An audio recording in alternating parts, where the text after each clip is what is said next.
أعوذ بالله من الشيطان الرجيم بسم الله الرحمن الرحيم الحمد لله رب العالمين وبه نستعين وهو خير ناصر ومعين ولا حول ولا قوة إلا بالله العلي العظيم ثم الصلاة والسلام على أشرف الأنبياء والمرسلين وخاتم النبيين وسيد المرسلين أبي القاسم محمد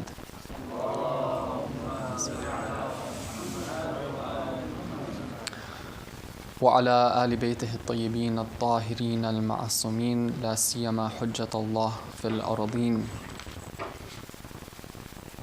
Respected Sheikh, elders, sisters, brothers, Assalamu alaikum wa rahmatullahi wa barakatuh.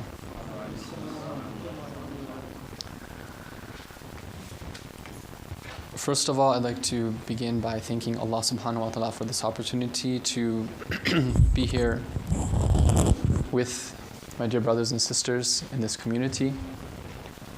I'd like to thank the organizers of this program for their efforts in putting it together, including those who have been involved with publicizing and organizing and also transportation as well. Thank you very much. May Allah reward you for your efforts.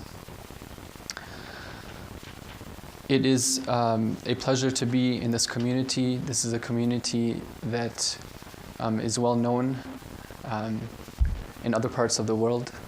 I've had the privilege of traveling to some of these other parts over the last few years, and alhamdulillah, this is a community which people speak about very highly.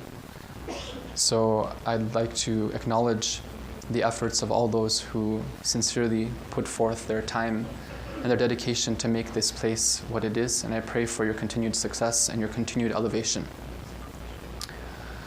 The topic that I've been asked to address for this Q&A session, actually this Q&A session preceded by a small talk. The topic is preparing for the coming of our Imam al-Muntadhar ajjalallahu fajrahu al-sharif. Salawat ala Muhammad.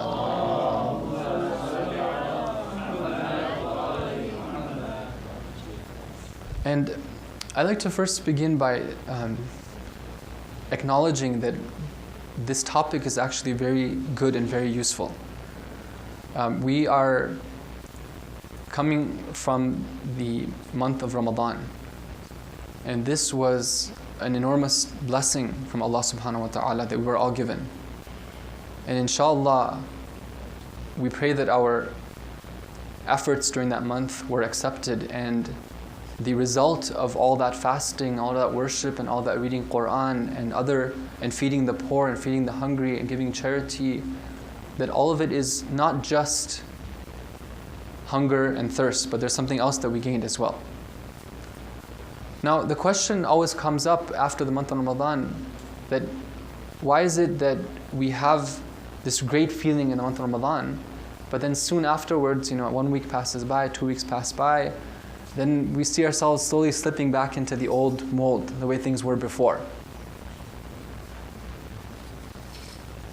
We have to realize that these types of changes that we experience with our spiritual states, it's not random. It's not supposed to be the case that after the month of Ramadan, we start slipping. Actually, we're supposed to at least keep the same state, if not increase. Allah tells us in the Quran, إِنَّ اللَّهَ لَا يُغَيِّرُ مَا بِقَوْمٍ حَتَّى يُغَيِّرُوا أَنفُسَهُم. That Allah doesn't change the state of a people. He doesn't remove any blessings that they have unless they themselves do something to warrant that. They themselves change. They turn away from that shower of mercy which is being poured down upon them. So here we are on the first Friday night after the month of Ramadan. Many are those who are relieved not to think about fasting and other types of obligations that they have to be fulfilling. And many are slipping back into the old lifestyles that they had. But here, alhamdulillah, we have a group of mu'mineen and mu'minat who have come together out of love for the Imam of their time in order to find out how they can prepare themselves to be part of his divine mission of spreading justice. which is something to be acknowledged, and may Allah reward you for your efforts and your intentions. Before I talk about some specific suggestions and specific ideas that inshallah will be then hopefully be a means for discussion and questions and answers, I wanted to just make a comment. A lot of people, when they think about the dhuhur, the appearance, reappearance, the khuruj of the Imam, they don't talk about it from the perspective of preparing for it. Right? They talk about, what are they most concerned about? What's the question they're asking? What is it? When? Yeah. What are the signs? Like, when is it going to happen? Like, what's happening? Is Syria? What's happening? Is it going to? It's like, when is it going to happen? So the fact that we're here thinking about preparation is something which actually shows a great deal of understanding. The common person, the lay person, might think of it as being something that is going to happen, and we have to wait until he comes before that mission unfolds. The perspective that a lot of people have is that we're kind of like kindergartners. We're just in a classroom, and the teacher hasn't come yet. Now, what are kindergartners supposed to do? Right? They play around, right? They're just waiting until the teacher comes in. Teacher walks in, and then that's when it becomes serious, right? So that's a lot of people, a lot of Shias are kind of like that with the Imam. They're like, okay, the Imam's not here, right? I'm gonna be kind of chilling, right, until the Imam comes, right? I'll kick back, right? And I'll look for the signs, right? If signs get a little bit, if there's an eclipse and there's like a pure soul who's martyred, then I'll get serious, right? But that's actually the wrong way of looking at the dhuhur and looking at intidhar. What the Ahlul Bayt alayhim salam wanted us to do when it comes to intidhar was an active form of intidhar. Something which changes us and guides us and on a daily basis defines what we are. We have to ask ourselves, brothers and sisters, as followers of Imam Zaman, right? Is the only difference between us and others who don't have him merely a matter of what's going to happen later on? Or is it something which defines how we are on a day-to-day basis? Right? If we understand the answer to that question, then we can understand what true intidhar is all about. Yes, we are waiting for our teacher to come in the classroom. And he's not here, and we're longing for that to happen. We're very sad that he's not here, and we're mourning. And part of our responsibility is to cry for him, to lament for him, to make our tears come out of our eyes, in the pain of separation from him. But our teacher has left instructions for us. We have all the previous teachers as well who have given us instructions. And he's expecting us to act upon them, to put them into practice, to prepare ourselves, so that when he comes, he already has his team ready. And it's not just about theory at that point, it's about practice as well. So our responsibility in terms of preparation is very large. And the fact that we're discussing it is a very good thing. People sometimes say that, okay, the Imam of people who are very focused on the signs. Another misconception that they have, they say that, okay, the Imam is relevant to me if I'm alive during his time. But otherwise, I just have to pray for him and then I'll just go about doing my life the way it is, just normally. But actually, when we look at the traditions, that's not the way that the Ahlul Bayt wanted us to do. They said that, when it comes to the time of the dhuhur, that's not in your hands. It's not your decision. You do your responsibility, and Allah and the Imam will take care of their responsibility. If you die while you are in the state of intidhar, when active intidhar, where you are preparing yourself and you're preparing the grounds for the arrival of the Imam, then you should rest assured that you are not going to be left out of this mission. We have a hadith from the Aimma alayhim salam, in which they say, and there's a number of traditions regarding this. The tradition is this: when the qa'im does his qiyam, in the grave of every believer a cry will be made. Your master, your sahib has done his dhuhr. If you want to join him, join him. And if you want to remain in the hospitality of your Lord, then just remain in the hospitality of your Lord. So whether we are alive when he does the duhur or not is not something which changes our current responsibility. We have a responsibility here and now to ourselves and in terms of preparing our families and our society for the duhur of the Imam. Now, what I'd like to do is, for a few minutes inshallah, is to mention some of the characteristics that we can think about trying to achieve, or if we have them, to improve as part of our preparation for the coming of our Imam. And in order to guide us in this respect, I want to take some benefit from the beautiful words of light from our sixth Imam, Imam Ja'far as-Sadiq alayhi salam.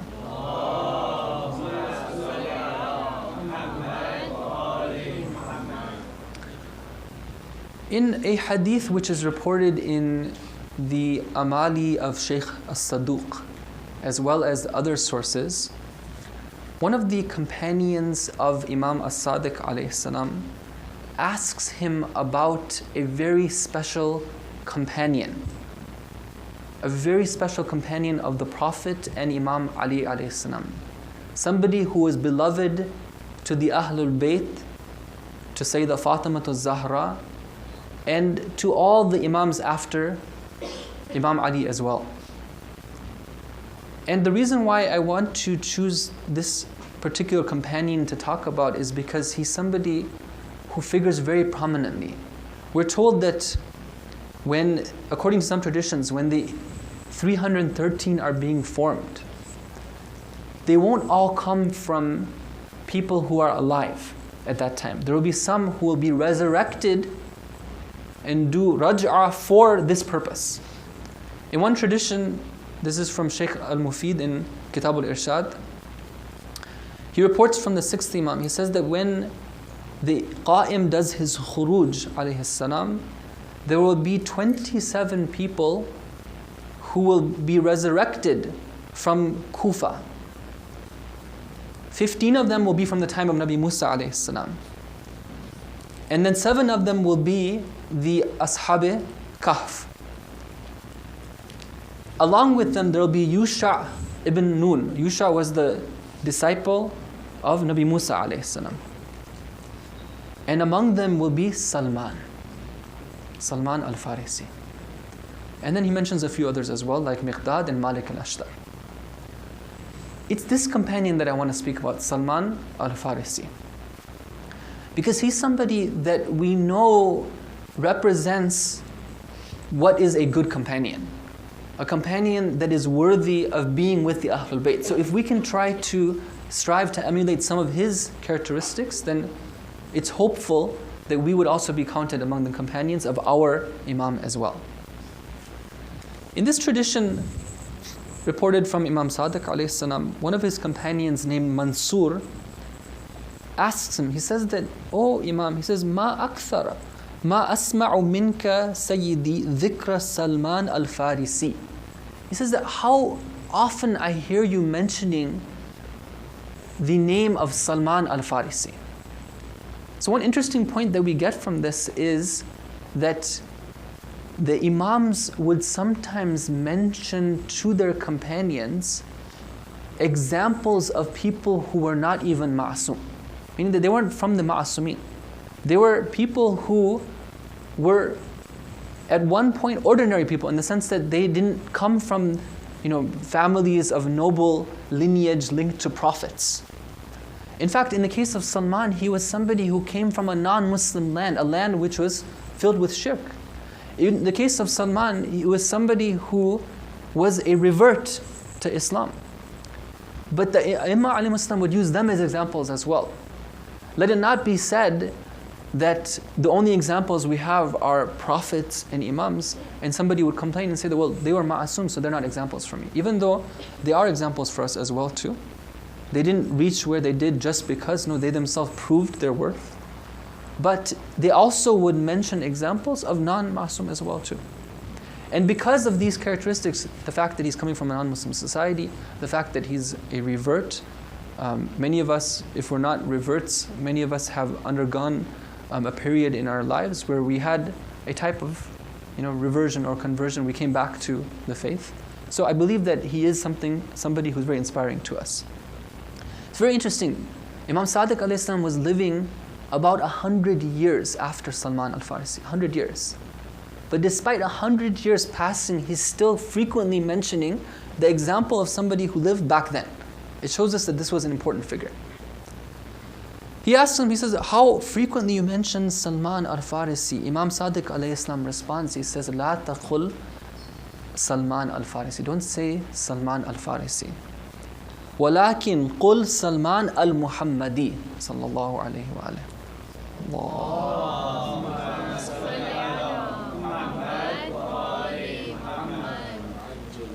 He said, don't call him Salman al-Farisi, call him Salman al-Muhammadi. Al-Muhammadi meaning somebody who is related to Muhammad.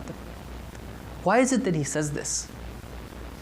One possible reason is that if we look at the background of Mansur, this companion, he was somebody who was an Iraqi.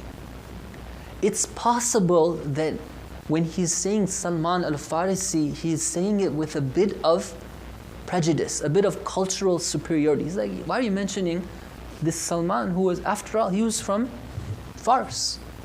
Right? Why are you talking about him? We're Arabs. Maybe the Imam alayhi salam is trying to tell him that, no, don't think like that. Okay, this isn't the way that Islam is formed. We have a hadith which says that, this is from our Prophet. The Prophet is speaking to Abu Dhar. Inna Allah la yanzuru ila surikum. Allah doesn't look at your features, your color of your skin. Wala ila amwalikum, and not to your wealth. وَلَكِنْ يَنْظُرُ إِلَىٰ قُلُوبِكُمْ وَأَعْمَالِكُمْ. He looks at your hearts and your deeds. There's no place for cultural superiority in Islam. This is one point. Another point perhaps that we can get, and I'm mentioning these because this gives us practical direction, is that when it comes to Salman, even though the Imam knows that he's from Fars, he's not denying that. He's not saying that, no, don't say you're making a mistake, he's actually from Kufa. He's not saying that. He's saying that, no, if you want to define who Salman is, he's not defined by his cultural background. He's defined by his affinity to Muhammad and the teachings of Muhammad and Ali Muhammad. This is the way, brothers and sisters, we need to be when it comes to our cultures. Our cultures can be something which are useful to us. But there's no place for our culture defining who we are above our religion and our instructions that we have from Islam. Look at the example of Salman. When it comes time, he uses the good things from his culture. You all know that he was the one who suggested that they make that trench, they dig the trench in the battle of Ahzab or the Khandaq. We're told, according to some reports, that Salman even, at one point there were some people in Persia who wanted a translation of the Quran in Persian, and he actually himself translated some parts of the Quran into Persian. So he's making use of his culture where it's beneficial. But he is willing to understand on a very firm basis where is it that Islam calls for culture to come into the picture, and where does it say, you know what, keep it aside. Let me give you an example. In one hadith, he himself gives the story of how he came to Islam. It's a long hadith saying how, he was in Persia, how his parents used to, worship different religion, and he made his way. Eventually, the love of Muhammad sallallahu alaihi wasallam came into his heart, and he followed that love until he ended up meeting the Prophet. And he himself tells us that when he first meets the Prophet and he recognizes who he is, he falls to the feet of the Prophet and he starts kissing them. In another tradition, we're told that one time he's walking with Bilal, and this is afterwards. He's walking with Bilal and they see the Prophet. This time, once again, he falls to the feet of the Prophet and starts kissing them. But this time, the Prophet raises him and he tells him that, "Oh Salman, don't do this to me." Let me quote to you exactly what he says. He says that the Prophet prevents him from doing this. He says that, "Ya Salman, لا تصنع بي ما تصنع الأعاجم بملوكها don't do with me what the non-Arabs do with their kings. This is a custom, a remnant of a culture which has no place here. Now that you've joined us, now that you've become Muhammadi, you keep this aside. This doesn't have a basis. Ana abdun min abidillah. I'm a servant from the servants of Allah. Akulu mimma ya'kulu al-abd. I eat what the abd eats. Wa aq'udu kama yaq'udu al-abd. I sit the way a slave sits. This type of outward devotion is not something which is befitting of a human being. This is what he tells him. And Salman learns this. This is one instruction. Again, in other places, the Prophet, the Ahlul Bayt, Imam Ali, they're instructing him. They're saying, okay, this is Salman, this is where you draw the line. This is a lesson for us, brothers and sisters. He says, لكن قل سلمان المحمدي أتدري ما كثرة ذكري له. Do you know what is the reason why I mention him so much? And then he goes on to mention 3 characteristics of Salman, which is the reason why Imam Sadiq alayhi salam is mentioning him so much. Before I go there, I just wanted to get a couple of other practical points. If we understand this point, brothers and sisters, about culture, it really helps us.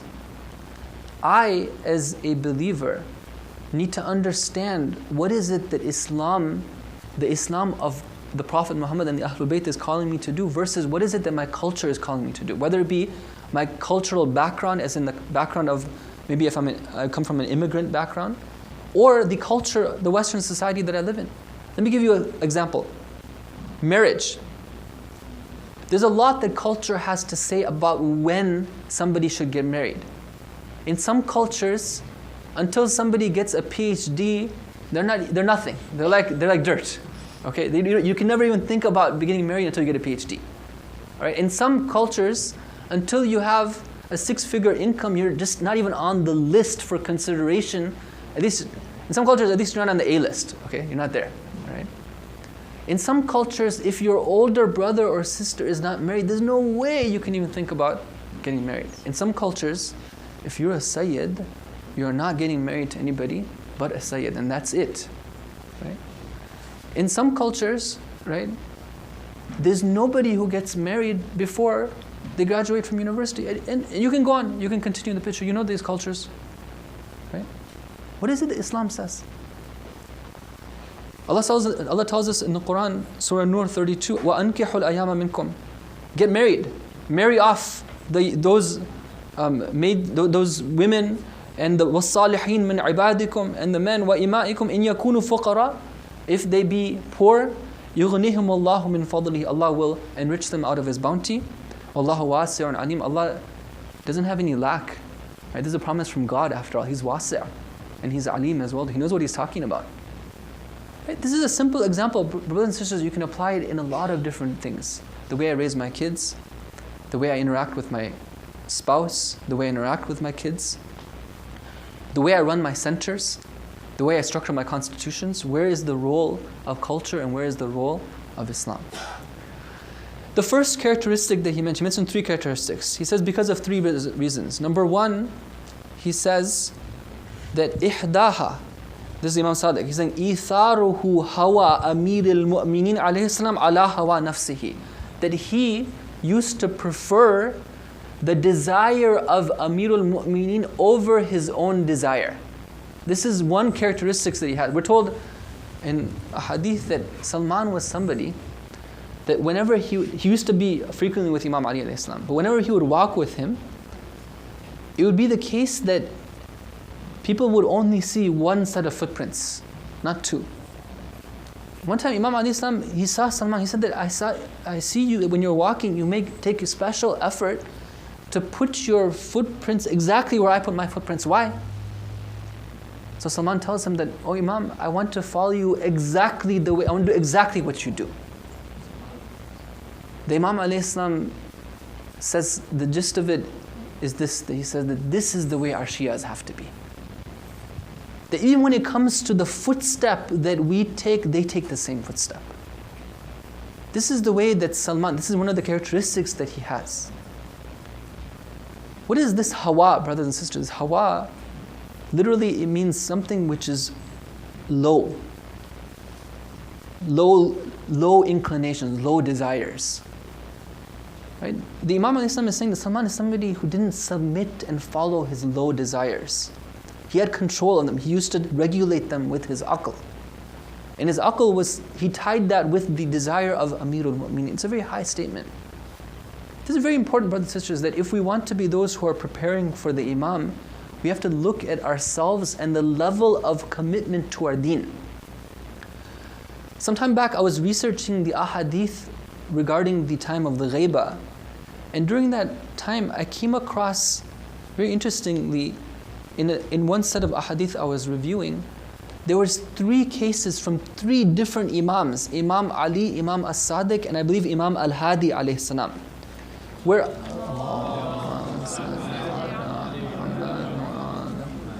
in all 3 cases we have a hadith where the Imam alayhi salam mentions the time of the ghaibah to the companion, and then immediately he asks him, "Oh, so and so, how are you going to be with respect to the religion during that time?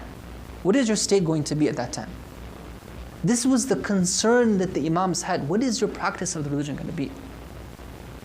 Right? Some people have problems with this. Right? They have love of Amirul Mu'mineen when it comes to maybe their poetry, and when it comes to what they say about him, when it comes to the practices where they fail. But this is the thing that defines, really, who is going to be with the Imam, who's not going to be with the Imam alayhi salam. Look at Salman here. He has control over his hawa. We're told in hadith that on one hand we have hawa, on the other hand we have something called iffa. Hawa is when somebody just lets his low desires go, whether it be his lusts.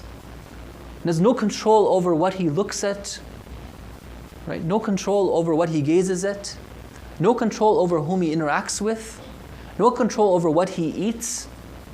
On the other hand, we have this concept of iffa, which is exactly the opposite.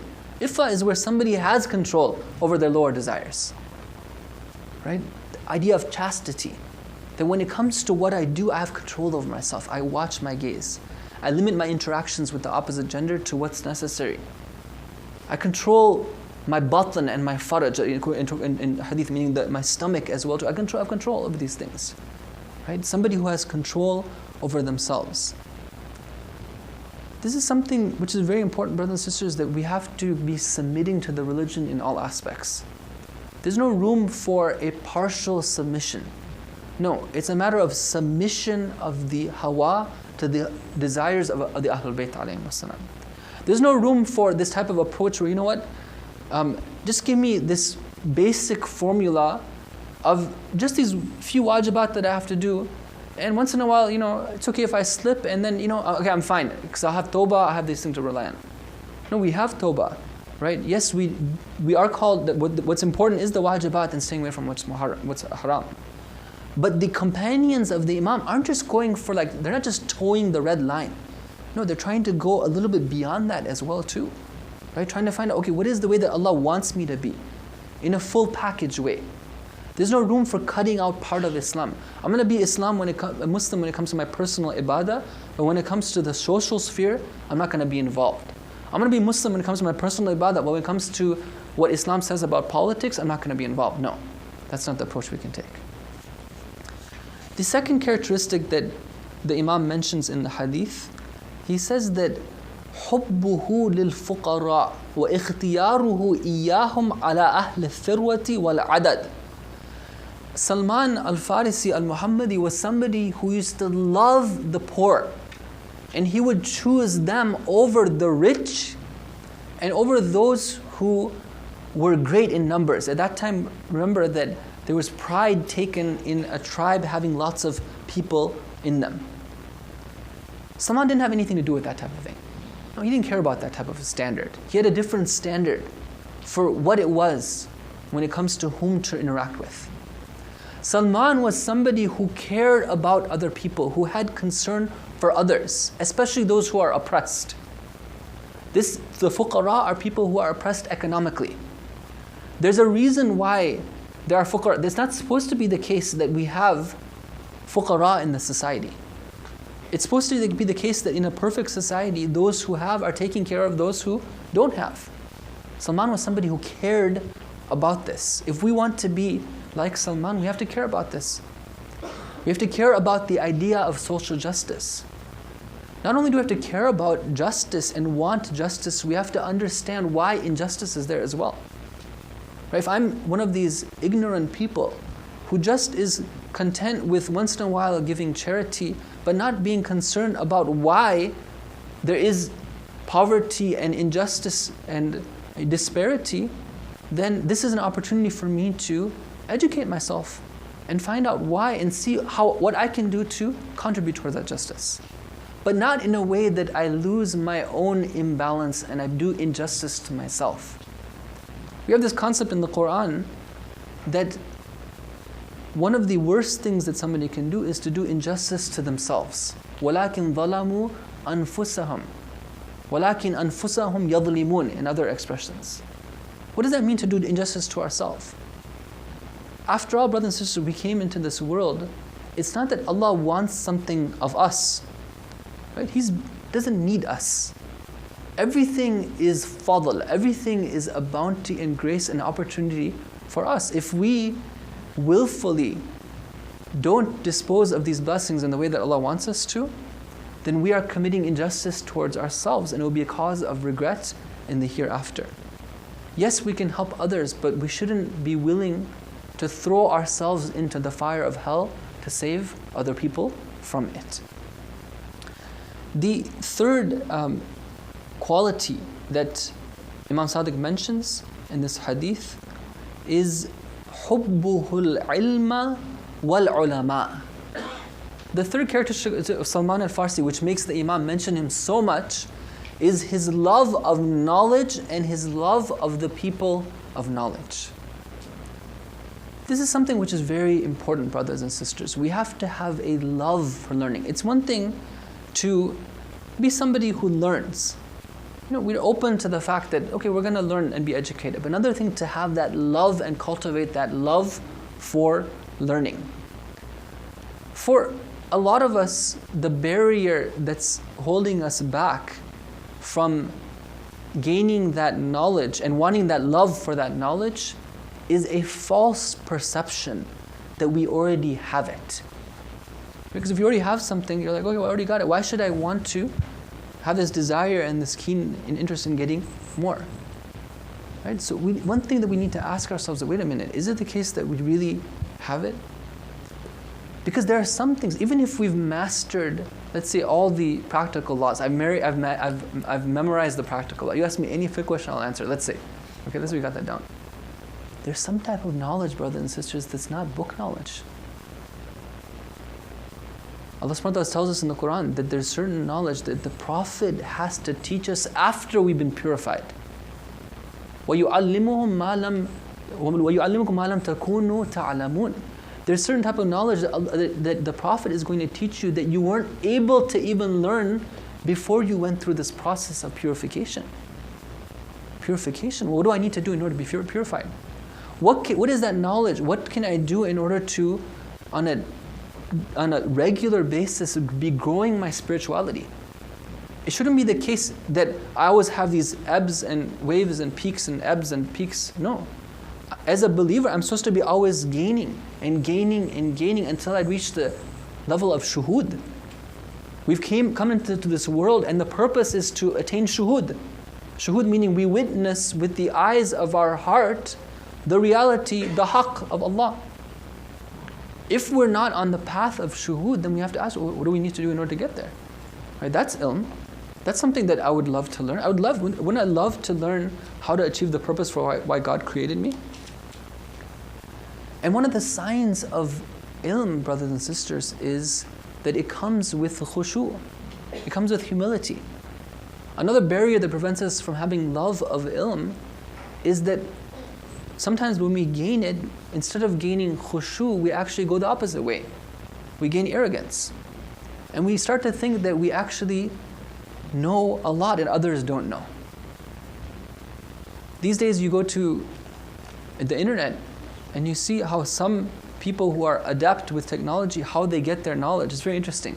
It used to be the case in the past that when you have a problem, if you don't know, if you can't find out with your own research, you talk to those who are experts in the field. Like ask an expert, right? It's a pretty common idea. But these days you find that when people don't know, they post something, for example, on their Facebook profile. Okay, what's the answer to this question? And then you have, okay, this person, okay, I think it's this, all right, I think it's this right here. And it becomes a battle of opinion. A battle of opinion, and people are basing what they know on actually what they don't know.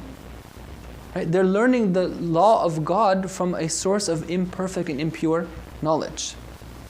Whereas one of the very important instructions we have from the Ahlul Bayt is that you look at where you get your knowledge from. Right? Where is it that you're getting your knowledge? It has to be pure. It has to be a pure source. In this example of Salman al-Farisi, we see that somebody who was one of the biggest ulama of his time. Salman would be an Ayatollah squared. Right? We're told that during the time of the Prophet, there were some times when the Prophet would have general audiences with everyone there. There were other times when the general audiences would go away and there'd be some who would stick around in the mosque and he would have special audience with them. There were some times when he would have a special audience only with Imam Ali alayhi salam, but there were other times when he had a special audience with two people. One of them was Amir al-Mu'mineen and the other was Salman al-Farisi. Salman was somebody who was one of the biggest ulama of his time, but yet we find that Imam Sadiq is saying that one of his characteristics is that he has love for other ulama. Right? What does that tell us? One of the things we can improve on is to get rid of this spite that we have towards ulama. Sometimes you find that ulama are treated as like the necessary evil. Right? It's like, oh, we have to have them, so okay, we'll talk. They're treated as employees. They're treated as servants, right? They're treated as people who are managed and controlled. One of the things that, alhamdulillah, we've done a great job, and our parents have, and our forefathers have done a great job in setting up institutions. But as we look forward to our the institutions for our children, we need to start looking at how we can establish institutions which are led by Islamically trained leaders, people who are trained according to how to make decisions on the basis of Islam. And we need to also make sure that we have, once we've identified the criteria that the Ahlul Bayt have given us for determining who is an alim and who is not an alim, because this is very important as well too. Once you've identified the ulama, that we take the path of the Ahlul Bayt and the companions of the Ahlul Bayt when it comes to the relationship that we have with them. Not always be second guessing them, not always be making them target for slander and for ghiba and the topic of our regular conversation, but rather trying to see them as teachers and mentors, trying to see them as counselors and people who are leaders. These are some of the points that came to mind and that I gathered from the teachings of my teachers and of the great scholars of Islam. We pray to Allah subhanahu wa ta'ala that He gives us tawfiq to maintain the blessings that He gave us and showered upon us in Laylatul Qadr and the month of Ramadan as a whole. And He helps us as individuals, us as families, us as this community and our communities in this nation and worldwide to be those who are in the forefront of setting up the grounds for the eminent dhuhur of the Imam of our time, Ajallahu Farajahu Sharif. Salawat ala Muhammad.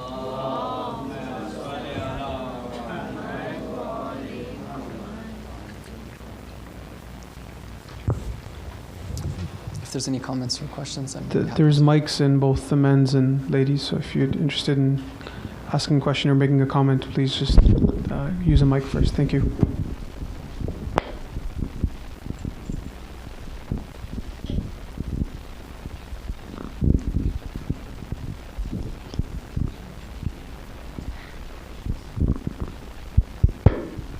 Alaikum salam.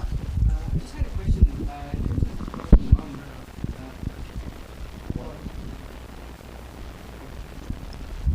I had a question in terms of the 12th Imam.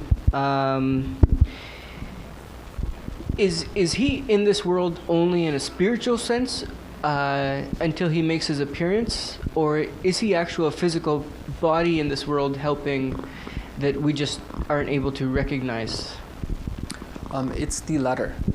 He is present among us. According to a hadith, he walks. He's there with you. I believe the expression is he walks on the same carpets as you walk on. He's in the same markets as you are. He according to hadith, he attends the Mosim, the Hajj as well too. That's why the translation of ghaiba, according to one scholar, he translated as the inaccessibility of the Imam. Not that it's a disappearance of the Imam. No, he's inaccessible in the sense that he's there, but we can't access him. We don't know like what address to go to get to him. But definitely he is with us. And then the experiences that have been reported widely of individuals who have encountered the Imam, that he's been there to help them, also indicate to us that he is amongst us. And also the notion of the hujjah of Allah, that there is a living proof of Allah on the earth, fil ard. That means that there has to be a being on the earth who is with humanity. Otherwise the whole purpose of creation is nullified. And then we are told in hadith also that when the Imam will do the dhuhr, people will say that, they'll recognize him. They'll say that it's something like that he was with us, like as if we knew him, but we didn't recognize him. It won't be something like that. He comes from outer space or something like that. Sisters, any? Okay, we can make it short then. Yeah, brothers. Yeah, in regards to you, I know you touched upon like the concept of rajat and whatnot, but if like just me personally, when I think about it, it's like there's like thousands of generations, hundreds of generations of Shias that came before us. They probably had a sheikh just like you telling them the same topic. We prepare for the Imam and whatnot. So now, 1400 years later, I'm thinking like all those people probably thought the same thing, but they're all gone now. So someone like me, when I think of that, it's almost like it's like demotivates you, kind of. You get what I'm trying to say? Mm-hmm. Like it kind of demotivates you. Like, hey, they're dead now. But I know you answered it with the concept of raja. But as far as I know, like it's not like not everyone will be revived. Like, is it like how does that concept work? Let's just say we do all the responsibilities, and when we pass away before the zuhur comes, right? And then when he does arrive, does everyone just come like that, or how does the concept of rajat work in that perspective? So let me just try to make sure I understand the question. You're saying that it's demotivating because of the sheer number of people, or? So they're dead. Someone told them, hey, okay. Prepare for Imam. Sure. And then you think about it, hey, they prepared was kind of like the preparation kind of went to waste. Okay, so that's exactly the point. Suppose that you're saying they went to waste, right? Yeah. Which you answered, you kind of answered. No, but I think that's a fundamental point, that in terms of our perspective, right? Like, we have to understand that this world works operates on the basis of causes and effects, right?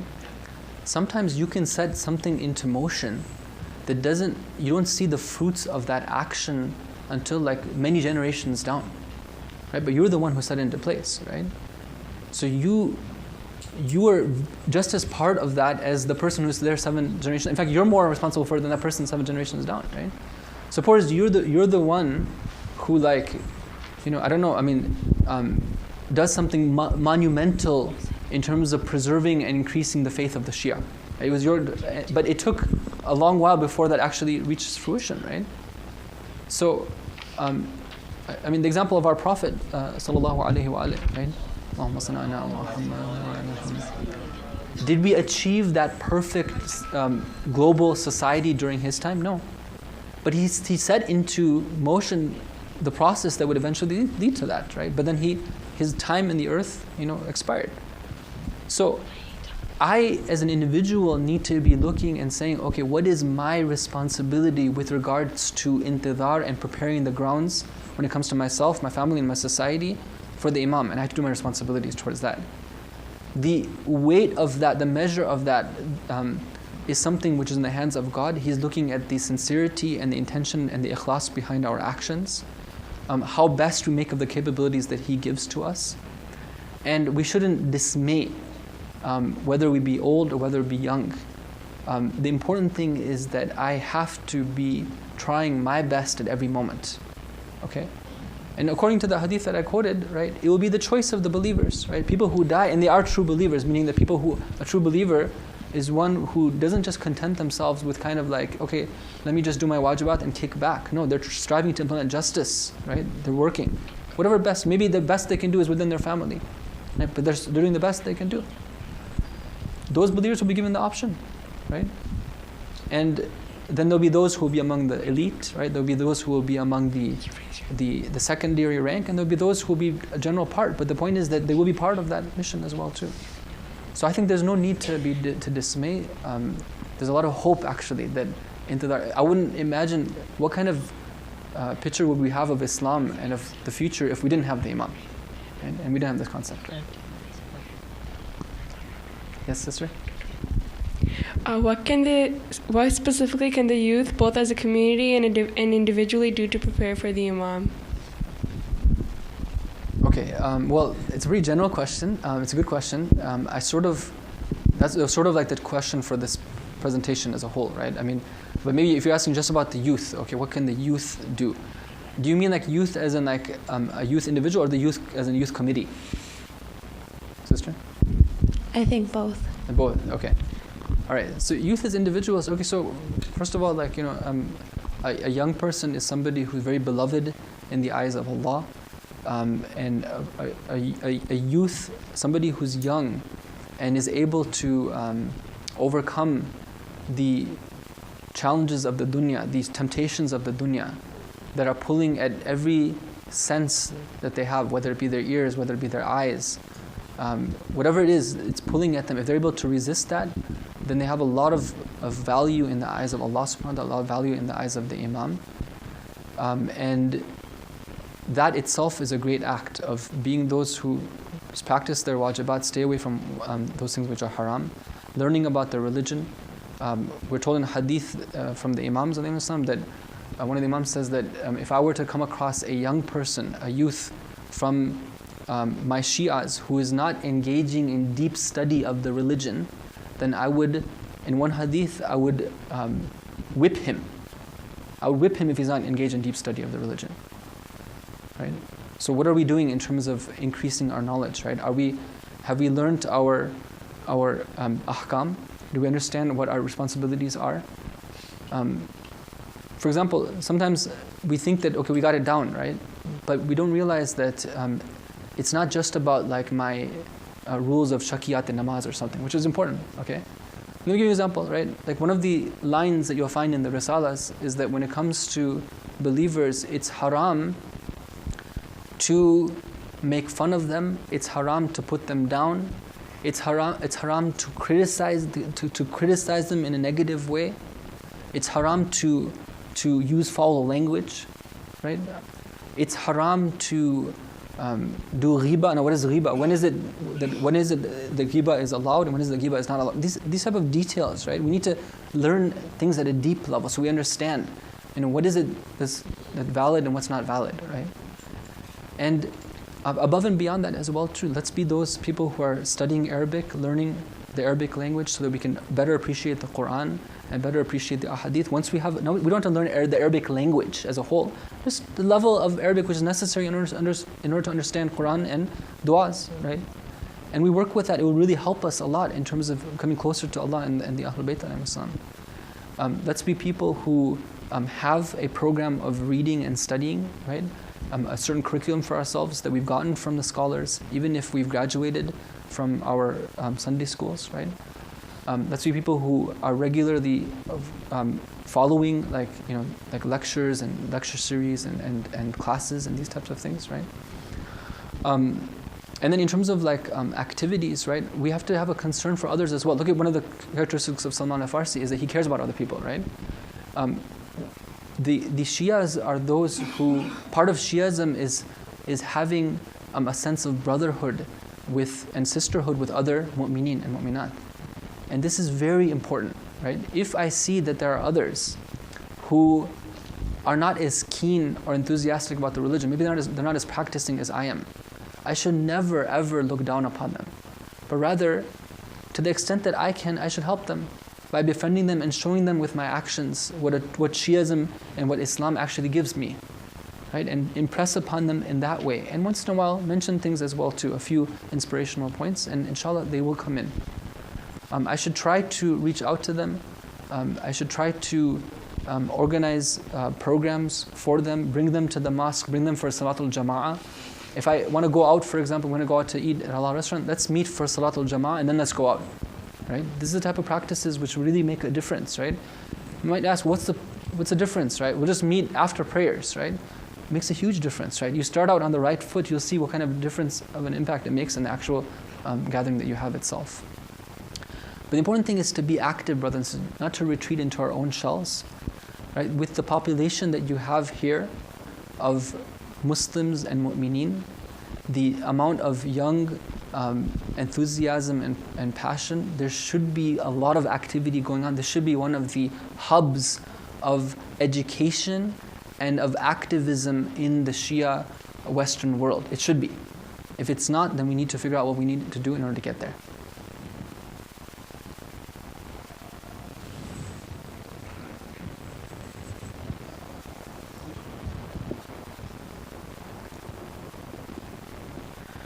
What are a few of the things that we can do to kind of soften our hearts and sort of open them up to kind of, I guess, expanding our love for the Ahlul Bayt and making more of a spiritual connection with our Imam? The first thing that comes to mind is inspired from a hadith, which the essence of it is this, that ما جفت الدموع إلا بقسوة القلوب وما قست القلوب إلا بكثرة الذنوب. This is the gist of it, that the tears do not dry up except when the hearts become hardened. And Shaykh Salim can inshallah correct me. And the hearts do not become hardened except with the plentifulness of sins. So if we think that the hardening of our hearts or the lack of tears, the tears that we had inshallah on the nights of Qadr that we don't experience now, if we think that it's due to anything besides our own sins, then we have to think again. Now, people might ask, wait a minute, no, I'm doing my wajibat, I'm still praying, right? I'm still, I'm observing my hijab, I eat halal meat, right? I'm earning a halal income. What's going on, right? The main reason for what's going on is that we think that we are doing our duties, but actually we're not, because we have no way of guaranteeing that. It's just a claim. It's just something we say that, okay, I'm doing that, right? But how do we know?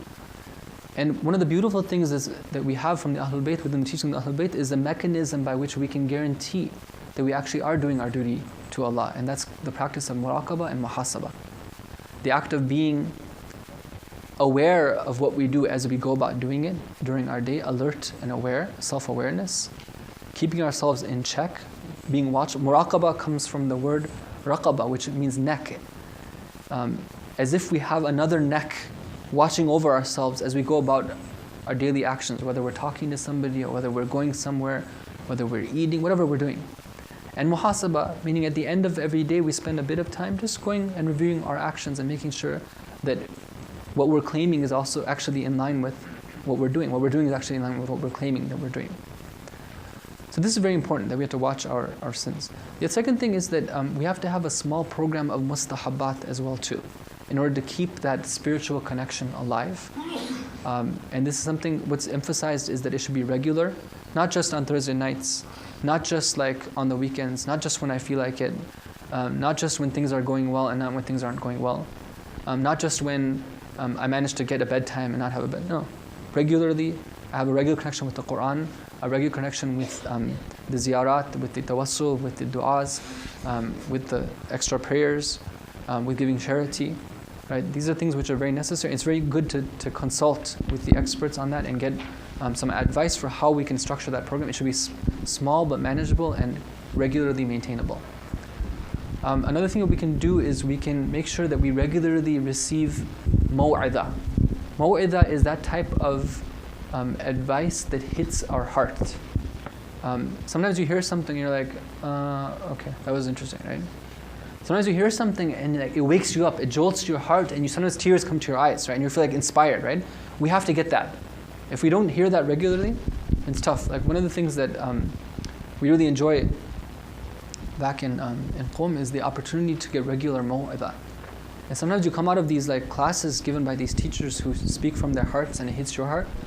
You feel like the world changed for you, you know? Like it's like this like sort of like you've gone through like a waterfall and like just like wow, you know, like and everything's like just crystal clear for you, and you're like, okay, shaitan, bring it on, I'm ready to fight you right now, you know, like, you know. It's very, very important to have that, and that's something that the reminder, the maw'idah. These are some points that come to mind. Sisters? Oftentimes, we go out and try to change our communities before changing ourselves and end up causing more damage than benefit. Would you recommend having a good start on working on ourselves before becoming active in the community? Also, how can we do this? It's a very good question, and the answer is a bit delicate. Yes, as a whole, we do have that principle that we have to work on ourselves before we can work on others. Okay? And I sort of did mention that a bit, that if we're, for example, involved in social justice, we shouldn't do that at the expense of our personal justice. Like, I'm willing to throw myself into hell in order to save you from hell. That doesn't really make sense, right? So it's very important that we've worked on ourselves before we try to engage deeply with taking training and involved with other people.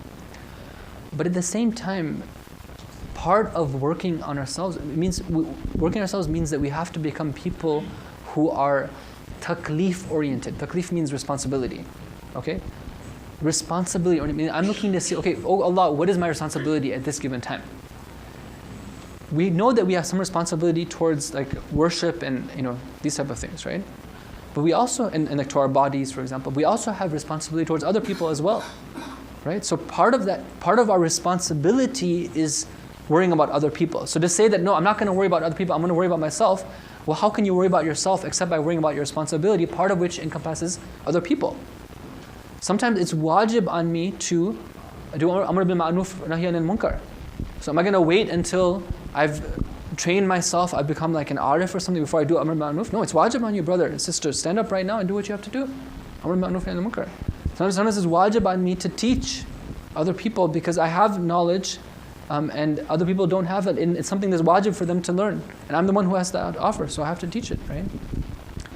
But yes, before we become people who are very active in the community, we have to train ourselves. We have to be, ideally, like Islamic workers, whether it be teachers, whether it be leaders, whether it be managers, whether it be directors, administrators, educators, social workers, counselors, all these different areas that our community need to have people, all of them should have undergone some amount of Islamic training. I'm not saying that they all have to have gone to the house, but they should have gone above and beyond what madrasa has to offer. And they should all have undergone some amount of spiritual training, and they should all have been approved and given the stamp of approval by a qualified alim as well too. It's something that sort of makes sense. That's the way it's done in other things, in other fields, in other areas, right? But this shouldn't prevent us. And sometimes, brothers and sisters, to be honest, one of the best ways of getting motivated for working on ourselves is to be with other people and doing it together. So, am I not going to participate in the youth committee until I've gotten everything in order? No. But am I going to, for example, be organizing youth committee activities, staying up late at night and not praying my prayers and like not listening to the lectures and not benefiting in any way just to save other people? And when I'm having problems myself, no, that's not the way to do it either. We need to strike a balance in this respect. Assalamu alaikum. Alaikum assalam. How do you explain the purpose of ghaiba to Muslims and non-Muslims alike? As in the ghaiba of the Imam? Yeah, the purpose of it. The purpose of it? Okay.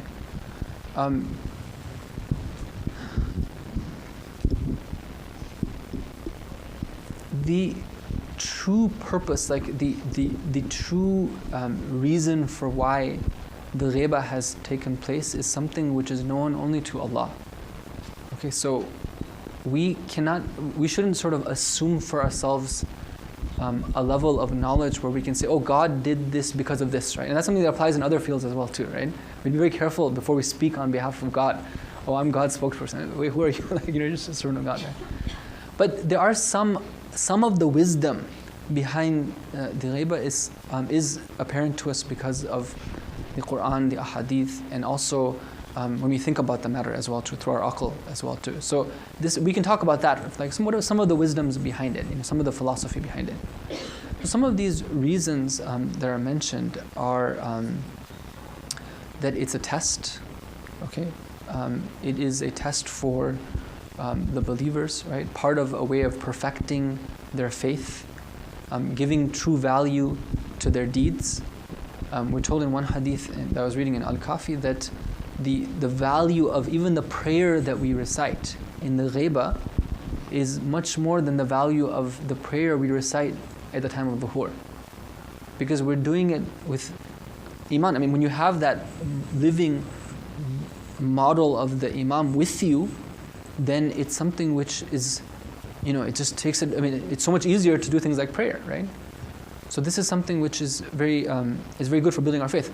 Another take on that is that that knowing that the Imam alayhi salam is watching us in the ghaiba and is something which requires faith, right? And building up our level to that of faith to the point where when we do things, we realize that we're in the presence of the Imam.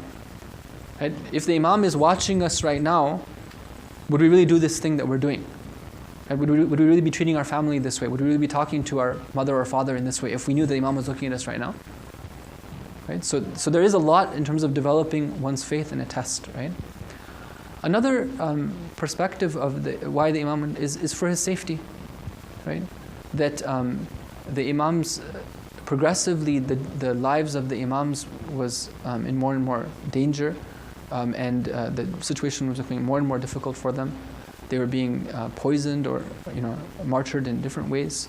They were being imprisoned, and the situation was very precarious, right? So in order for the protection of the Imam, he went into the ghaiba.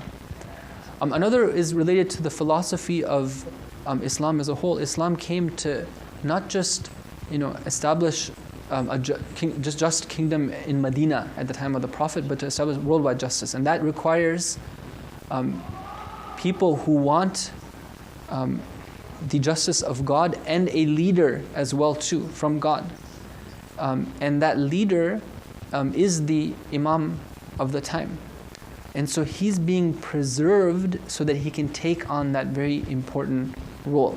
And so him and his being the Imam of the time, taking on that role, entering into this ghaiba is part of that process of achieving that final kingdom of justice. Here are some points. Sheikh Salim, did you want to add anything to this?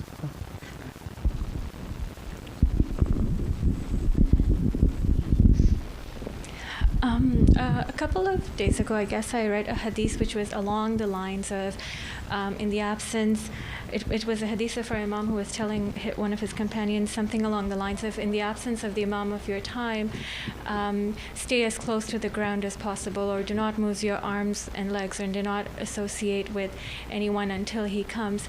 So keeping this in mind, what is our political responsibility? Is it implying that we should keep a low profile and remain in taqiyya, or what does this hadith mean? There are some ahadith to the extent of what Sister says, that for where the Imam alayhi salam, when some individual is talking to him, the Imam will inform him that your responsibility is to lay low. Just wait until, for example, the sayha, the cry from the sky comes, or when the Sufyani makes his revolt. That's when the Imam, your sahib, has come, and that's when you should join him, right? But we have to always be very careful about how we treat a hadith. Okay, it's not an easy science by any means. Okay, it's a very, very tricky science. Just because we can understand in some cases the translation of one hadith, all right, maybe, or sometimes maybe the original Arabic of the hadith doesn't mean that we understand what the perspective of Islam is on that same thing the hadith is addressing. No. It's very, very tricky. And there's a lot of considerations to be made. What is the source of that hadith? In this case as well, what are the other ahadith that talk about the opposite thing? Which talk about the importance of striving for justice, about caring for others, about about leadership in Islam, about just leadership, about what are these other, have we looked at these as well too, right? So very important that we sort of ask as the sister is doing and try to clarify. These ahadith that have been mentioned, if we examine them, they fall into a few different categories. One category is where the Imam is talking to a very specific individual, and because of something about that individual, the Imam wants to give him something which is very clear instruction. For example, in this one, the individual is somebody who's very simple-minded. Okay, and we know that from other ahadith, where, for example, he tells the Imam, he's like telling Imam, oh Imam Sadiq, he's like, Imam, why don't you go and you have all these people ready for you, and just go and revolt, and you'll be fine. You'll be able to establish the kingdom of justice, right? Very simple-minded. And Imam alayhi salam demonstrates to him that the number of true companions he has is very, very small. So this companion, because of his inability, his lack of political ability and acumen, the Imam tells him that, you lay low. It's not for you to get involved, because at that time there's a lot of people who are claiming that they're part of the revolt of the Mahdi. They're claiming they're part of the Ahlul Bayt. Imam tells them, no, don't go there. Okay? There's another type of set of ahadith where the Imams tell certain companions that that if you see someone uprising and claiming to be from us, who's not the Mahdi, who's not our Qaim, then don't go with him. Okay, and so that's another thing that we have, that if somebody claims to do something on behalf of the Ahlul Bayt, who's not, meaning that I am appointed by the Ahlul Bayt to do this, I'm a naib of the Imam in the time of the Ghaybatul Kubra, no, we don't accept that either. Right? So some of them fall into that as well too. Right? If you see the flag raised in our name, for example. So these are hadith which fall into these type of categories, right? Where it's talking about a specific thing. On the other hand, though, we have ahadith which and Quranic ayah which talk about the importance of Islamic leadership, of following a just leader, and a leader who yahkum bima anzalallah. In the Quran, it talks about man lam yahkum bima anzalallah, the one who makes their decisions on the basis of other than what Allah has revealed. So the importance of the alim being somebody of the leader being somebody who's learned, who's able to make decisions on the basis of the rule of Allah, and other proofs as well too. So this isn't the seerah of the Ahlul Bayt. The seerah of the Ahlul Bayt alayhim salam is that whenever the opportunity arises, to the extent that we strive for justice. Okay? Sometimes we don't have that capability.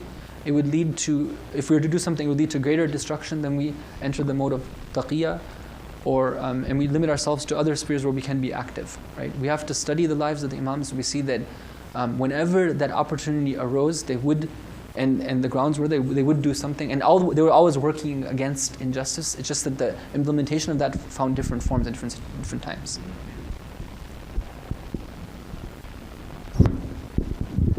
Assalamu alaikum. Just wanted to ask a quick question. We're told that the person who dies without knowing the Imam of his time dies the death of Jahiliyyah. How can we get to know our Imam to whom we don't have access? There's different levels of knowing. Okay, one of them is knowing, that we have an Imam, right? Recognizing that there is an Imam, and that comes from our understanding of imama and wilaya, right? That there is an Imam. So that's one level. Another one is knowing him in the sense that knowing what he wants from us, what our responsibilities towards him, right? And fulfilling that means like the deen of Islam as taught to us by his forefathers, right? And practicing that. And then there's the knowing which takes place at a spiritual level. Like if I want to become close to you, right? Can I become close to you if I'm completely different than you? I don't do anything. I don't have any sort of compatibility with you. No. So the more one purifies himself, they make their character and their person and their relationship with Allah closer to the way the Imam is, the more they will become closer to the Imam. And then who's to say that that barrier and that hijab has to be there between them and the Imam? There have been individuals in history who haven't had that barrier with them. The Imam hasn't been in ghaibah for them on a personal level. Right? They've known him at a different level. Assalamu alaikum. So, as you mentioned in your lecture, there's such an emphasis on gaining and constantly attaining knowledge. However, this often leads to us sort of learning faster than what we can actually practice and sort of actualize in our lives. So my question is it still a good idea to learn this fast when we have this theory and this knowledge, but our practice is sort of delayed? It's a very good question, as all the other questions have been, alhamdulillah. It's very important that one of the things that we should learn is how to learn. It's a very interesting topic. Like, what is the way that we're supposed to learn from the Quran and the Ahlul Bayt? What are the etiquettes of learning? This isn't the place to talk about all of them, but just briefly with regard to the specific thing that you mentioned, that yes, there is the concept of moderation. Let me give you an example. Like the Prophet ﷺ, according to hadith, when he would receive a revelation, he would have the companions, right? He would take the verses 10 at a time, and he would teach the verses to the companions, have them repeat the verses, make sure that they knew the verses, and then teach them how to apply them as well too, like what they mean and how to apply them, right? 10 at a time. And once they would get that down, then the next session, then they'll go through the next 10, right? So that gives us an idea that no, there is this concept of like going at a measured pace, making sure that we're acting upon what we know. So this is very important. Also, there's priority, right? Like, there's a lot of stuff I could learn, right? I could learn the Quranic tafsir. I could learn about the nature of jinns, right? I could learn about how to like combat jinns. I could learn about barzakh and the states. I could learn about the malakut and the nasut and the irfan and the wahdatul wujud and all these like wonderful sounding concepts, right? But at the end of the day, right, what is it that I'm going to be asked about by Munkar and Nakir? Right? Like, what is it? What's my responsibility towards God? Right? That's what I gotta learn. So those things which affect my ibadah, those things which affect my awareness of Allah, His attributes, His presence, how I can get to shuhud, right? How can I get to that higher level of faith? How can I get to the point where I love God and the Ahlul Bayt? How can I get to the point where I love reciting Quran, where I feel something in my prayer? How is the wise? What is the way that I'm supposed to interact with other human beings, whether they be Muslims or non-Muslims, whether they be Shias or not Shias, my family, not family, my parents, my responsibilities, my rights. These are very important topics of knowledge that we have to learn. Assalamu alaikum. Alaikum salam. We understand there's approximately 400 million Shias around the world. I think that's the latest number, 300, 400. We also know that when our 12th Imam arises, that he will have 313 lieutenants. And we also, I have read that when he appears on the scene, it is as if he has brought a new religion with him. What does that mean? I guess that's my question. What does that mean, that he has a new religion with him? Is it that he will be discussing things that the majority of the Shias don't know, and we resist? If you can elaborate on that. Sure. I just wanted to clarify the question. The first part where you mentioned the 313, how is that related to this second part where you asked about the new religion thing? The reason is, every Shia is, praying every day about, the arrival of the 12th Imam. Yeah. And we know that when the 12th Imam comes, that really he only has a group of 313 out of 500 million or 400 million. So that's a fraction of the amount of Shias. Okay. Now, why isn't the majority of the Shias, accepting him as the Imam? Is it because he's bringing information that they don't know and they're resisting? Okay. Why are they resisting? Is it because of their lack of knowledge or their instructors that instruct them? Okay. These are the questions I'm asking. Okay. So, first of all, the number 313. Okay, that's a very important question we have to cover. That is it just 313? Right? First of all, this comes to us from hadith. Okay, and there's more than one hadith about this. That the Imam al-Islam will have 313 who will join him from the beginning. Okay, but that doesn't mean that it's just 313. Like you said, they are the lieutenants. They are those who have proven their merit in terms of them being in the perfect state of intidhar and applying justice within themselves and in the societies until then. But it's not just limited to that. For example, the 313 will be those who will be assembled at the Kaaba when the Imam makes his proclamation. But then we're told in some ahadith that as soon as he makes his proclamation, there'll be 4,000 others who will join him right then. Okay? And then the numbers will continue to grow. Right? I mean, it's not that just because there was this initial group that the others won't join. No, there'll be others who will come and join as well too. And it will be like any other movement and mission, right? That when people have the chance to evaluate and they see that, oh, this is actually the thing that we've been promised, right? And Allah and His Messenger, they kept their promise, and this is what it is, right? People will be flocking, afwaja, as the Quran says, like, wave after wave, right?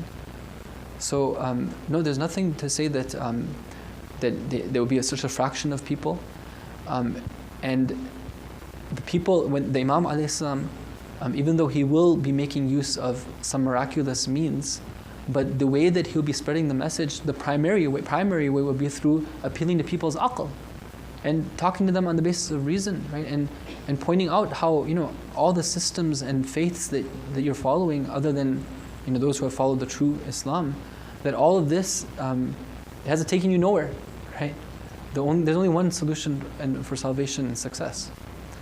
Now, as far as the second part of the question, that has to do with deviations in the religion. I mean, you look at the way that, for example, the Wahhabis have taken Islam and what they've done to it, right? They stripped it of so many beautiful things that it has, and they themselves cry out against bid'ah, but they are some of the biggest innovators themselves, right? And what they've put into so-called their faith, right? What kind of creed is that they have? Is that Islam? Yeah, okay, we accept them as Muslims. I mean, those who don't have enmity toward the Ahlul Bayt, we accept them as Muslims on a fiqhi level. But in terms of ideology, they've stripped out a lot of what Islam has to offer, the beautiful parts of Islam. So when the Imam comes, I mean, it will be, and this is the Islam, this is the true Islam. It would be something that would be foreign in some respects to a lot of people who thought they knew what Islam is all about. Okay, so I've been thinking about this for a bit, and I looked at historical situations in the past, and I've noticed that Allah subhanahu wa ta'ala is always testing His current chosen nation. For example, when Hazrat Musa appeared on the scene, the test of Hazrat Musa wasn't necessarily for Pharaoh, it was for the Yehudis at that time, who were considered the chosen people or Allah's favorite nation. Now here we are believers in the 12th Imam. We have accepted all the way up to the 11th Imam, and the 12th Imam is technically our test. So wouldn't it really be a conversation towards the Shias more than anything than the Wahhabis? Because I think the Wahhabis, I think they already failed their test a while back. Yeah, there's a lot of Shias who are in a sort of comfort zone. They're in a comfort zone with regard to their faith. They don't really feel that they're being tested in that respect. It's like they have this sense of sort of, we are the chosen people. It's like Anta ya Ali. That we have that. What is the verse from the Quran where where the Prophet tells Imam Ali, you are the victorious ones. The verse isn't coming to me right now, but anyhow, it's like, yeah, we're the chosen one, we're the victorious ones, right? This is something which is very dangerous, right? When we get into that comfort zone, right? Yeah, Sayyidah Fatima has my back, right? she's going to take care of me in the day of judgment. Right? This isn't the way it works, right? We have to always feel like we're tested. The pressure is more on us, right? That we've been given the access to those teachings, right? Then the responsibility is even more. As we're told in a hadith that when the Imam does the duhur, some of those who we thought would definitely be those who would take the affair and hold on to it will be the first ones to turn against the Imam. And some of those who were worshippers of like other idols and these things, they will become followers of the Imam. Because they're, in terms of how much they've spoiled their fitrah and how much they've turned away from their original creation, somebody who knowingly does so, they're in a worse position than somebody who unknowingly does so, right? So I think the conversation is towards Shias, and you're right. I mean, it is addressed to Shias as well, and sometimes you find even like among the ulama, right, or people who wear turbans, right, and preach, right. You find that their version of Islam is a very like, from what we talked about today. I don't know if brothers and sisters were paying attention, but what they talk about is very different than this, right? When they talk about the 12th Imam coming, it's more about like, okay, sometimes it's almost you feel like, okay, what can I do to make things worse in order to make the Imam come back, rather than what do I need to do to prepare for him to come, right? So that's why in hadith we're told that some of the first people to be killed will be the so-called ulama of that time. They'll object to the Imam alayhi salam. Okay, I think inshallah we'll go till 10:30, which is 5 minutes more. And then I'll stick around for any informal type of conversation that either the sisters or brothers would like to have at that time, inshallah. Sisters, anything from your side? Okay, yes, brother? There's no sisters right now who have questions.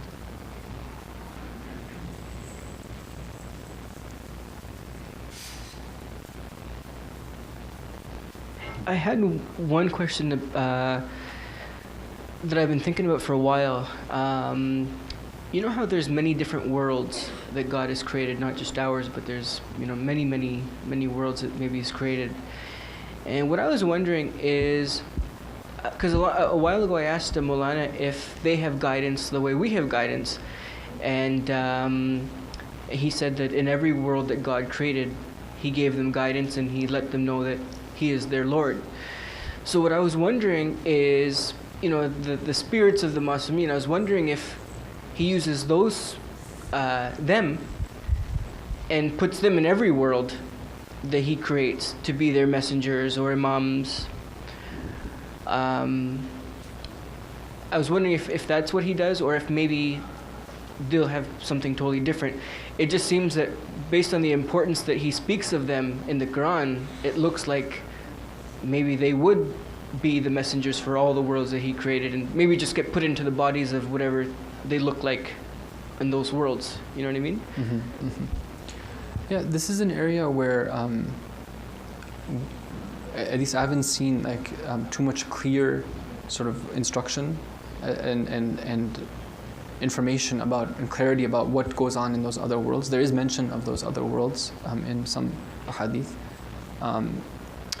But as far as the position of the Ahlul Bayt, yes, we understand that they have a very special role in the universe as a whole, the creation of Allah. In one hadith, the Prophet informs one of his companions that the first thing, he tells Jabir ibn Abdullah Ansari, he says that أَوَّلُ مَا خَلَقَ اللَّهُ نُورَ نَبِيِّكَ.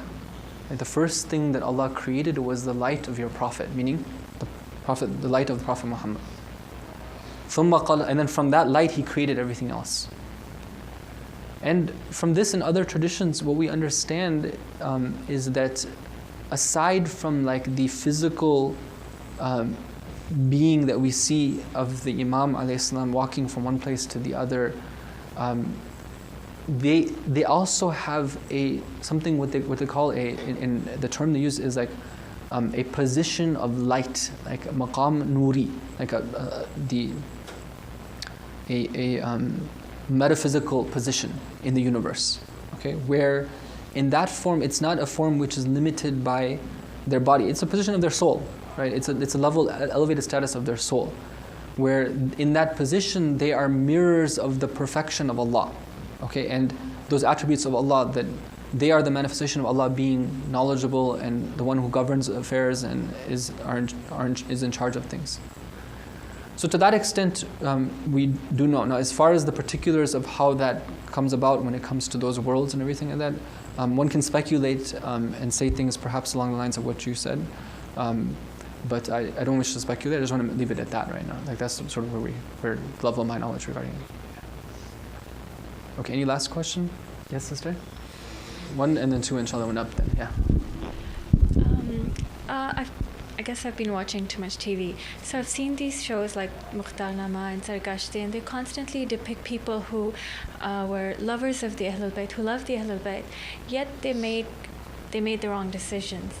They chose to not take the side of the Imam, or they chose to fight against him. So how do we evaluate ourselves? On the face of it, yes, we are practicing Muslims, we're believing Muslims, we love the Ahlul Bayt, yet there's always this danger of, I guess, making the wrong choice. So how do we evaluate ourselves? Where do we stand in our belief? Yeah, very good question. As all the other questions have been too, alhamdulillah. One of the verses the Quran tells us, in tattaqullah yaj'al lakum furqana. If you have taqwa of Allah, then He will give you a furqan. Furqan means something which separates truth and falsehood for you, some way that you know what's right and what's wrong. Right? And this is something which is very important right now, because brothers and sisters, we're living at a time where truth and falsehood is being mixed up, wherever you go, right? Look at the media, look at your newspapers. I was shocked. I was reading the Toronto Star at how much truth and falsehood is mixed together, just the way that they arrange pictures and put headlines and everything. It's terrible, right? So we need that right now, and we especially need it leading up to the times of the dhuhur, and especially during the dhuhur as well too, right? We need that furqan, something that tells us what's right and what's wrong. God forbid that we should make a mistake, and the key to that is having taqwa, right? Taqwa meaning that at first level that we adhere to our responsibilities in front of God, and we act on them, right? We don't slip up, right? We don't take things easy. Right? If we take things easy, it's going to have a lot of effects in this world right here, and including, being part of the wrong party. Right? You think those people who were facing Imam Hussein didn't pray? Some of them were hafiz of the Quran, right? And they thought they were doing kulluhum yataqarrabuna ila Allah. They thought, according to a hadith from Imam Sajjad alayhi salam, 30,000 men thought that they were getting closer to Allah by killing Imam Hussein alayhi salam. Right? God forbid that we should make the wrong choice because of our sins, right? That's one thing. The other thing is that we have to understand what is the role of our intellect. We live in a society, especially those of you who will be going to university or have gone to university, you'll know that they teach you that as if they teach you that you're, as if they want you to feel that you're God when it comes to your ability to determine what's right and what's wrong. You yourself, this is what you're learning. Okay, this is sort of what they're telling you. I don't tell you this in these words, but it's kind of hidden. You yourself are capable of determining everything that's right and everything that's wrong. Don't listen to any authority. Don't think that anything is sacred. Don't think that anything is untouchable. Don't submit to a higher authority. Nothing. No, you yourself are capable of everything. Right? Whatever you say goes. That's the type of mentality that's being built up, especially in the academic institutions. Somebody who starts worshiping their own ability, right? They're going to go the wrong way, right? They'll be like, okay, oh Imam, you have your opinion, but this is my opinion, I'm going to go with it, right? Whereas the true person who truly exercises aql realizes, there's some places where I myself am not capable of making that decision. Right? I don't know. So I'm going to submit, right? There's some places where my aql tells me that, this is a place for me to shut up and listen, right? Like isma, like there's sometimes like you would wonder why don't those companions just listen to the Imam Ali? What's wrong with them? Why did they give Imam Ali so much trouble, right? So this is one thing we have to be very careful about not being caught into that trap, and be very careful when it comes to our approach with academics. Don't throw ourselves into. Sometimes people they tell me after they've gone 3 years, 4 years down a certain degree, they're like, I'm starting to lose faith, right, because of those things that I'm reading and being subject to. I'm like, why did you throw yourself into the deep end without a life jacket? Who told you to do that, right? You had the choice yourself. I'm not saying we don't engage ourselves academically. No, I'm all for that, but with the right approach, with the right life jacket, with the proper background, right? We have to be very careful about what we study, especially those who are going into the liberal arts. One last question from brother, and then no? One last question, inshallah, then sorry. I just want to ask you about today and whatever is going on. Yeah. With the Twelfth Imam al-Mahdi. Okay. The current events? A lot of Shia peoples are going to be killed by the other Muslim peoples in this world. What's our duty and responsibility to protect them and to be aware of the other people of the world that whoever is doing is not a Muslim or what we can do? Okay, and then what was your question? Sorry? Not related to that. And then brother, what was your question?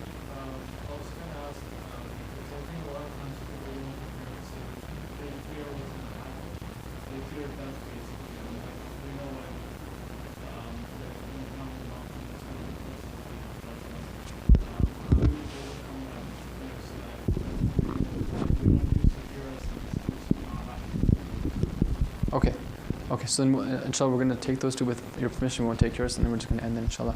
Okay, my respected elder brother, he points out this very important point that a lot of our Shias are being killed at the hands of other so-called Muslims right now, or even non-Muslims. What is our responsibility with that respect?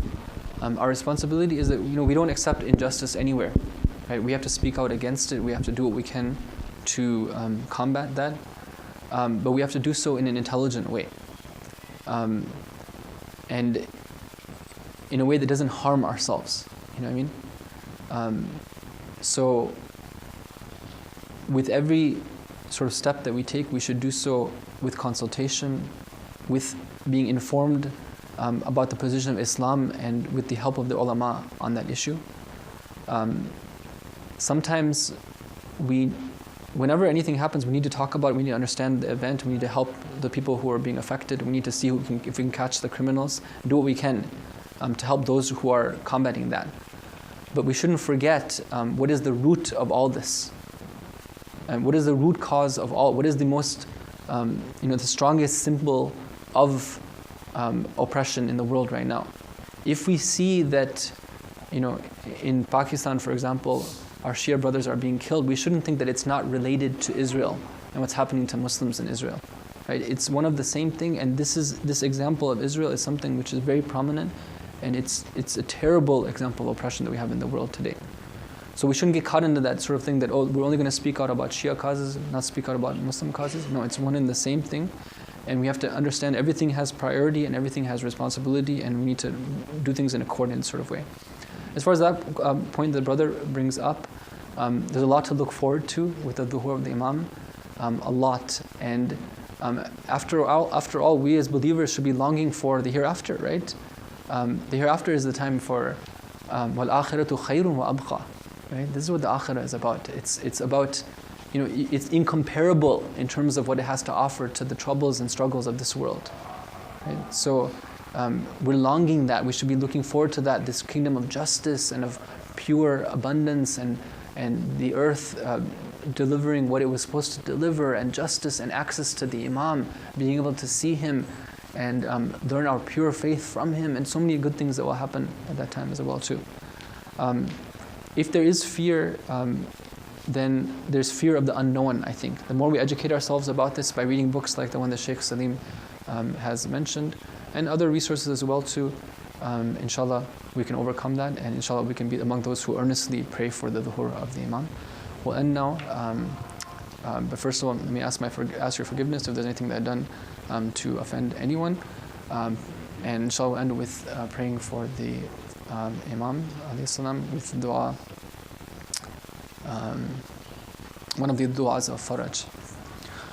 بسم الله الرحمن الرحيم اللهم صل على محمد وآل محمد إلهي عظم البلاء وبرح الخفاء وانكشف الغطاء وانقطع الرجاء وضاقت الأرض ومنعت السماء وأنت المستعان وإليك المشتكى وعليك المعول في الشدة والرخاء. اللهم صل على محمد وآل محمد أولي الأمر الذين فرضت علينا طاعتهم وعرفتنا بذلك منزلتهم، ففرج عنا بحقهم فرجا عاجلا قريبا كلمح البصر أو هو أقرب. يا محمد يا علي يا علي يا محمد اكفياني فإنكما كافيان وانصراني فإنكما ناصران. يا مولانا يا صاحب الزمان الغوث الغوث الغوث أدركنا أدركنا أدركنا الساعة الساعة الساعة العجل العجل العجل برحمتك يا أرحم الراحمين. وصلى اللهم على محمد وآله الطاهرين.